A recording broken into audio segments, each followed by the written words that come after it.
And a new round of high-stakes talks between the United States and Iran is set to take place in Rome on Friday. Well, both countries have confirmed their attendance following mediation efforts led by Oman.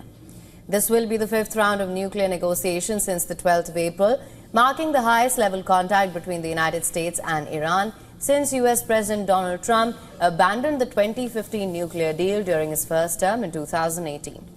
The talks aim for a new agreement that would curb Iran's nuclear activities in return for sanctions relief. Western countries, including the US, have long accused Iran of seeking to acquire atomic weapons, while Iran insists its nuclear program is for peaceful purposes.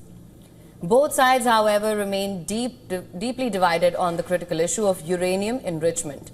Iran currently enriches uranium up to 60% purity, far above the 3.67% cap set by the 2015 nuclear deal, but still below the 90% needed for a nuclear weapon. Supreme Leader Ayatollah Ali Khamenei and senior leaders cast doubts on the talks, calling the effort unlikely to yield results. He also called denying Iran's right to enrich uranium a big mistake.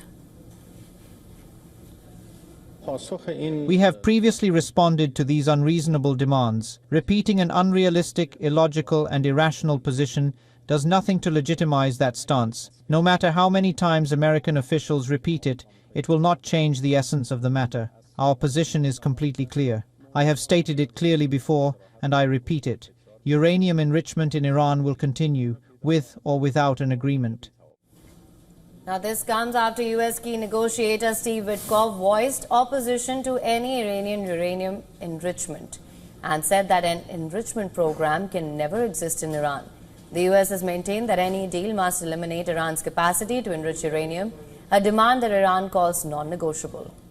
Meanwhile, according to Axios, Israel is preparing for a possible strike on Iranian nuclear sites if the Rome talks collapse. It says Israeli forces have ramped up military drills and are preparing for a week-long military campaign if diplomacy fails. Prime Minister Netanyahu said that while Israel will welcome an Iran nuclear deal, it will retain its right to defend itself if the need arises.